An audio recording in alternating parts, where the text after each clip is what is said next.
Wrap my head around that. That's one, because colorism and racism exists, and she's not on the blacker end of the Hispanic community inside of her community.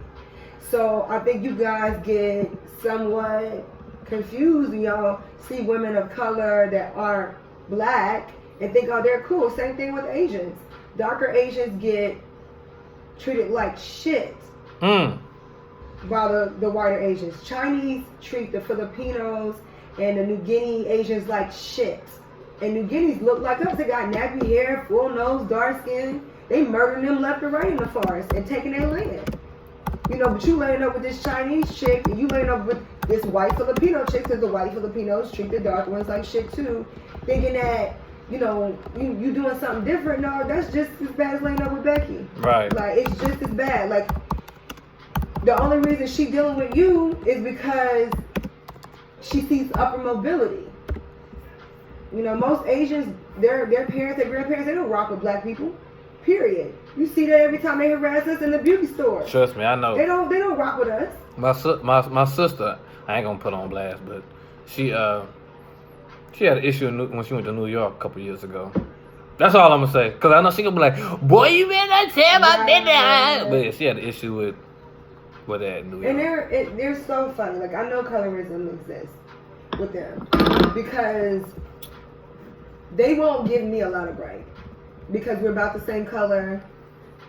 My hair straight, it looks like theirs, but I can see how they treat someone of a darker color. Right.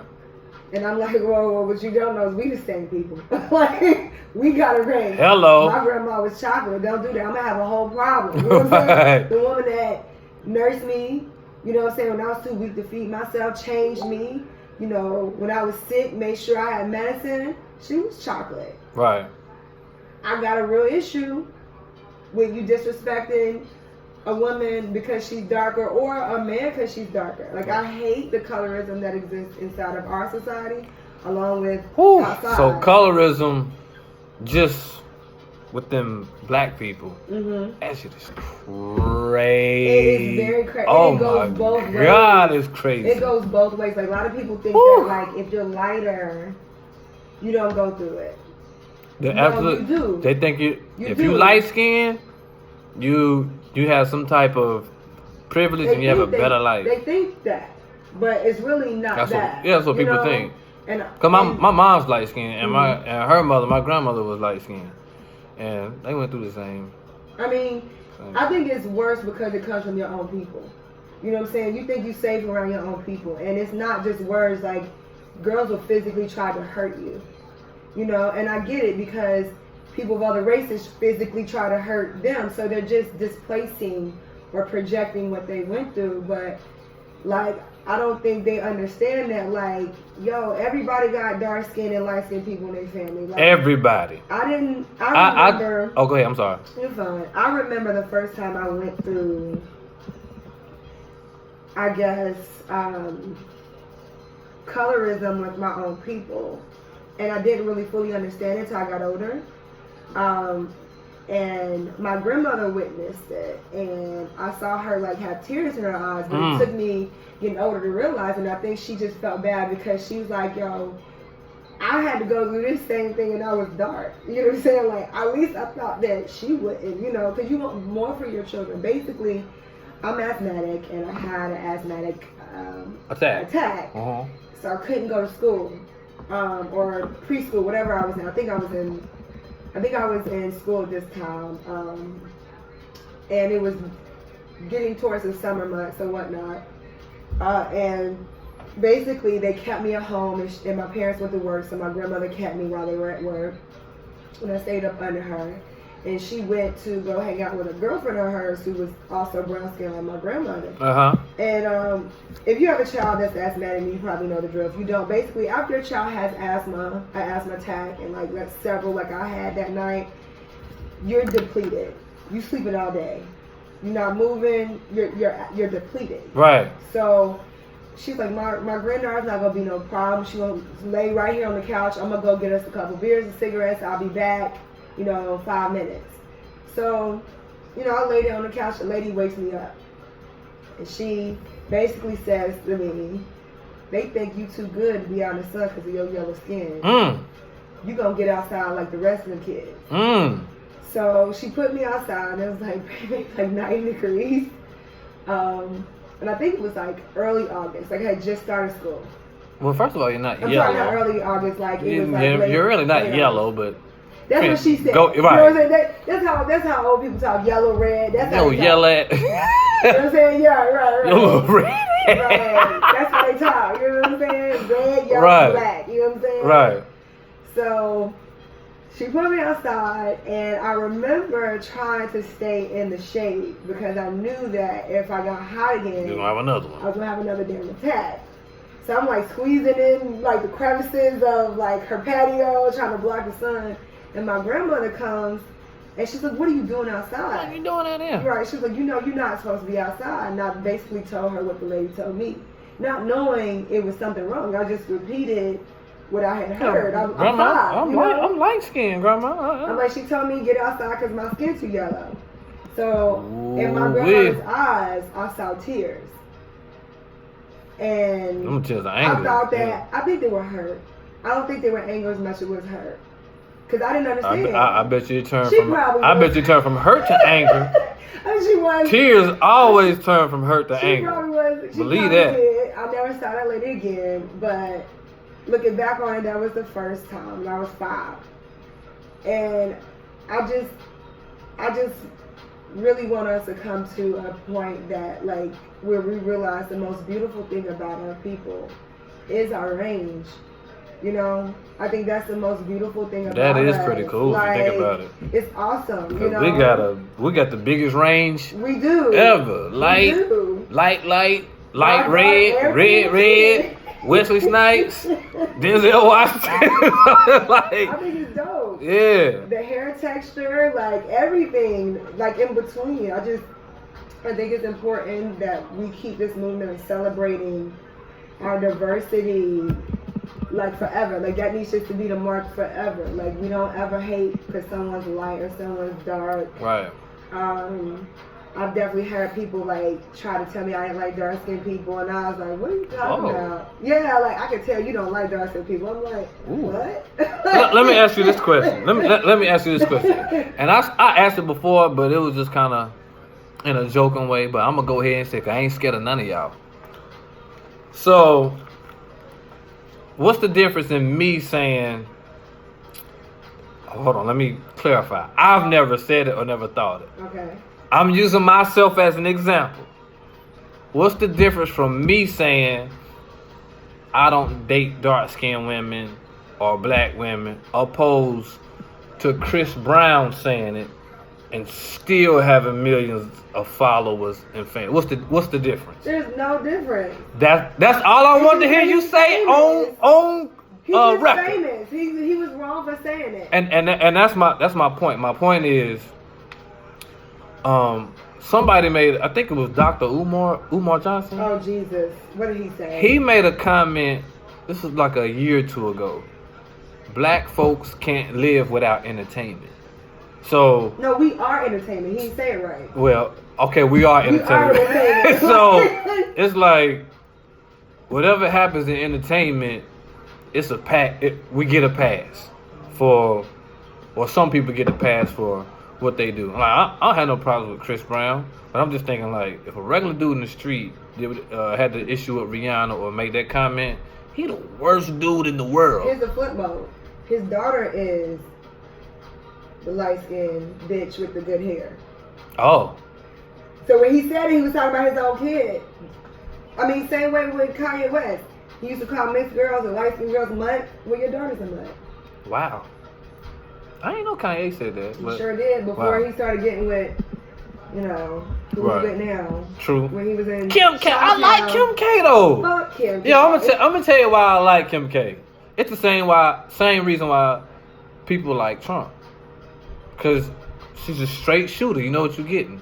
People criticize her she's a manipulator. Well, people criticize her for the way she dresses or the way she looks. No, but people don't like the fact that she appropriates black women likeness and act like she fucking invented it. Fuck Kim K. You know, I Kim K is every white woman that thinks she down, thinks she cool. Look at my macaroni and cheese. Look at my collard greens. Bitch, I'm not. If I don't get no clout, if I don't get no clout for that shit, you should get no clout for that shit. Kim K get clout for nothing. She shouldn't get clout. Right. I'm tired of people trying to act like she ain't. She's from Armenia. Get a fucking map. Armenia is the most northern country in fucking Asia. She's a white fucking Asia. Like, that's the fuck she is. Man, it is the border where Europe starts. That's a white girl. She shouldn't get. And she looked like Jafar from Aladdin before she got fucking surgery. She shouldn't get props for definitely not for the cooking. She gets props for everything she's still. But I think the getting guys out of. She's one of the biggest. Like, yo, and even that, she didn't get shit out of prison. Let me tell you what happened. Once again, she takes black women's fucking hard work and act like she invented it. Kim K donated money to these 2 black female lawyers who had been working 5 years to get those people released. So that's how that. So that's how that shit. That's why I was gonna say that. That's how they. Once again, taking credit for a black woman's fucking job. The getting people out of jail stuff. I knew that was fabricated just cause the lady that the lady that helped me build up my nonprofit. She's in the trenches. She's in the streets. Her name is Miss Macon. Shout out to Miss Macon. And she has an organization that she put together that's trying to help people black men that's been incarcerated, or black people period that's been incarcerated to get out. So when I saw that with Kim K, I knew from the jump, I was like, there's politics behind this. Because I know somebody that's really in the streets. You know what I'm saying? That's really on the front line trying to do this for real. So that's all she did was give them women money. Them women had basically emptied their retirement, emptied their savings, and make that shit happen. Right, and same thing with She needs, and my thing is, if Kim K was really for the culture, she would never look for the clout, because Beyonce and Jay-Z have done the same thing, and you don't see them look for the clout. You didn't see them have no press conference. Man, look here. It's the people that they let out saying, no, Jay-Z and Beyonce help me. They not looking for it. Jay-Z and Beyonce is the upper echelon of our community. They do it. They do. I know they're not perfect. I know Jay ain't perfect. Who is perfect? But Beyonce, yo, if y'all gonna stop hating on that Beyonce before I let go version too. No, that shit's trash. No. Y'all ain't gonna talk. If y'all gonna talk about the most John Cleese thing she has ever done. First of all, she did not have the power that Frankie Beverly had. Before I let go. Whack. She did it whack. All those instructions, bunny hop. Girl, get out of here. You supposed to come up with your own dance. You supposed to be singing to the eyes of the person you love. That song is supposed to move you, not instruct you to two-step and bunny hop and stomp on them. I was like, get out of here, girl. That's the most shocking. But guess what? Then she threw that cameo in there. Yeah, it was. She got for that. She's the most shocking thing she's done. I'm not saying she gotta be perfect, but that one was a shout out to sit your ass down, girl. That was a sit your ass down. No, man, Beyonce is it. Yeah, she is. I support everything she do. She is. Everything her Jay do. I'm not gonna take it away, but that remake was trash. I'll tell you this though. This is a good point going into politics. A lot of people support everything that somebody that they love do, right? So like me. Publicly. So me, anything that any movie Denzel put out is a classic. Right. I don't give a damn what. Man, he could be starring in a damn Teletubby movie. Whatever he put out, that shit lit. Right. It's the best. Any Kobe Bryant accomplishments, he's the GOAT. Ray Lewis, anything in Ravens. So Trump, you gotta understand. Jesus Christ. His supporters, once you down and you loyal, you gonna ride regardless of what happens. And that's what I come to learn when you start getting older. You start understanding. A couple years ago, you be like, man, I don't think so. Those are not comparisons. Like, you gotta think about Ray Lewis, Kobe Bryant, Denzel Washington, how much effort they're putting in their craft. That's the reason why, you know what I'm saying, they're GOATs, because they were consistently great. You know what I'm saying? True. I think that they had downfalls on the way. But they learned from them. True. Trump supporters are just racists who were looking for somebody that was going to make it okay for you to be a blatant racist again in America. I'm gonna stop you right there. I agree with some of it, but not all of it. Just cause I know a couple Trump supporters, but They're racist. they are. Because how do you overlook the racist things that he has said and done? You want me to tell you how? Like, how do you overlook those children in those cages? I'm gonna tell you how. Like, there was no justification in ripping the children away from the mothers. I'm gonna tell you how. They block out that stuff because it's all. You're racist. No, look. The You're reason they block it out is because money and your affiliation is always that's your loyalty. That's your loyalty. I understand you that. Are participating I understand in the that. system. You are a racist. Just because you're nice to me, just because you're kind to me, just because you're saying let's keep it positive, doesn't mean you're not a racist. But it's the same thing. You're racist. It's the same thing that you can say about R. Kelly fans. No matter, it's the same thing. I'm gonna tell you the issue I have with some of the people that are making the allegations. They were okay with R. Kelly touching their daughter as long as they was getting that check sent to the house.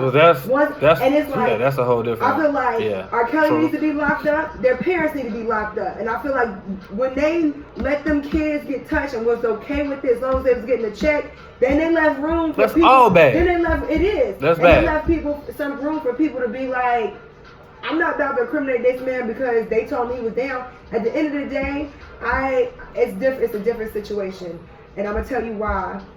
Not only was he like the parents okay with it, but R. Kelly was molested. So there's another like level to it. I'm not saying R. Kelly does not need like prison time, but we were talking about mental health. He need Ayanla. We were talking about mental health earlier. Ayanla fix it. He truly does not know the wrong that he's doing. Trump knows what he's doing. You know what I'm saying? Like, as someone who's went through sexual assaults, you know, I understand that everyone isn't as put together as I am right now. So you're a little bit more. I decided that I was gonna be a victim forever. I decided that I wasn't gonna give the people who did what they did to me that much power. Right. I didn't want to be that way. I didn't want to be broken. So resolve. That's what I should say. Everyone doesn't have a resolve. I have. I was determined not to be broken. Right. But I understand people who become broken. The only thing you own in this world is your body. And to have that violated, it does something to you. That's true. You know? That's damn so true. So R. Kelly is fighting some demons that a lot of people do not understand. That want to be like, oh, just lock him up and throw away the key. Or people who have suffered through, you know, being raped and haven't worked through it all the way. So then once again, they're like, lock him up and throw away the key. R. Kelly needs, you know, jail time, and he also needs therapy. Ayanla. He needs. She even came out and said he needs therapy, and I don't think R. Kelly is somebody should be locked up for life. I don't think that's not it, because R. Kelly was not out here like, what's that guy who on that island? The billionaire? Haiti? Yeah. That nigga needs to be locked up. That nigga needs to be executed. You know what I'm saying? Execute his ass. He knew what he was doing was wrong. You know what I'm saying? But I don't think R. Kelly really understands what he did was wrong. Right. So I have mercy in my heart for him. Like, does he need 10, 15 years? Yeah, lock that ass up for 10, 15 years. But also make sure he gets, you know, therapy and counseling for 10 and 15 years. But back to what you said, in locked up, who gonna get that? Who gonna what? Who gonna give that counseling to him while he in there? That's the thing. That's why we need prison reform, because it's supposed to be rehabilitation. But it's not. And there's examples out there in the world of countries that got it right when we got it wrong when it comes to prison reform. We have 80% of offenders come back to prison or come back to jail in this country. In Denmark, 20% of the people who are locked up come back. That is a working system. Right. We have a failed system. We just need to be honest about it. A Trump supporter is going to be racist and not look at that, because as long as they locking our black asses up and our Hispanic asses up, they don't care. True. They don't care. True. That's true. So, you know, I think we need mental health to make that really important in our society. I think we need to lock up the people who intentionally know they're doing wrong, because ain't no help for that. Ain't no help for somebody that got millions of dollars. It's a lot of intentional stuff going on there. And know they're doing wrong. Ain't no help for that. Lock that ass up, throw away the key, take away their money. If they come out, make their asses broke. Right. That's it right there. You know? You take that bread away. That humble up everybody. He'll probably kill himself. Yeah. The take that bread away. Behind it. Bye. Hate to sound so you take cool, that bread away, man. So let me ask you this. I don't know if it's a stupid question. It might be a stupid question. It might not. I don't care. It's my podcast. You have any white friends? Honestly. Or white people that you communicate with? I have one, maybe two. Maybe one, maybe two. One I met through my job, and one I met through school. Both of them were in, I guess you could say, authoritarian figures. But other than that, no, I don't really communicate with white people past just what I need to in order to get by. And right. I try to be respectful to anyone and everyone. That's good, though, that you do have one or two people that you can communicate with, you know what I'm saying? Not to look, because you don't want to look at everybody, put everybody on the same. No. You know what I'm saying? I know that, you know, every white person isn't like Trump. Absolutely. You know, I know that. But I'm not concerned with getting to know white people that are not like Trump either. I'm concerned with fixing the problems in my community and also, you know, developing myself as a person and taking care of my family. I'm not really concerned with, you know, getting to know white people like that. Like, right. I'm just not. And I think most black people shouldn't be. You know them as far as you need to in order to get into a means. Past that, get the fuck on. Be worried about yourself. You know, stop inviting people to cookouts because they do a dance move. You know what I'm saying? I know exactly what you're talking about. I know exactly what clip you're talking about, too. The girl that was rapping Cardi at her... you know, she was rapping Cardi at her wedding reception or something. That was crazy. The white girl that... You know, was little Came me outside. How about that? Yeah, all that. That's my dog. There. We need to keep our culture to ourselves. Like we are the only people who allow everybody to run through our culture and don't make them pay for that shit.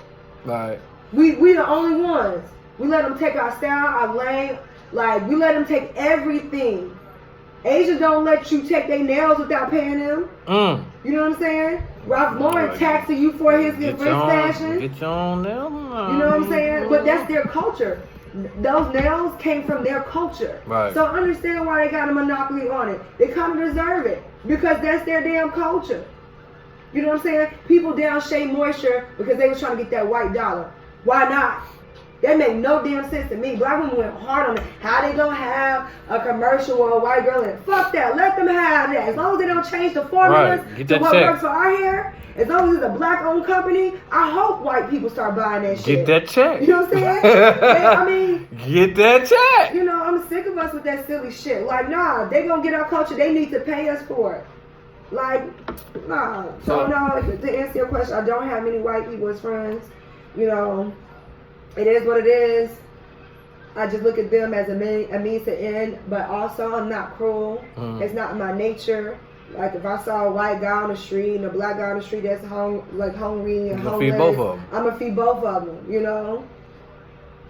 In my experience, I've met a few. I won't even say a few. I've met some good Caucasian people. Like one of my former work teachers, Miss Dorothy. She's been really solid. You know what I'm saying? A really solid person. My former bosses, John. I played softball with some solid people. You know what I mean? Like real solid people. And then you come across some people, you were like, yo, nah, let me. Same thing. I only have a few that I've known in my past. Usually, like I said, they were somebody I work for. You know what I'm saying? But very few. And some of them I lost contact with. Just, you know, worried about myself and not someone else. You know what I'm saying?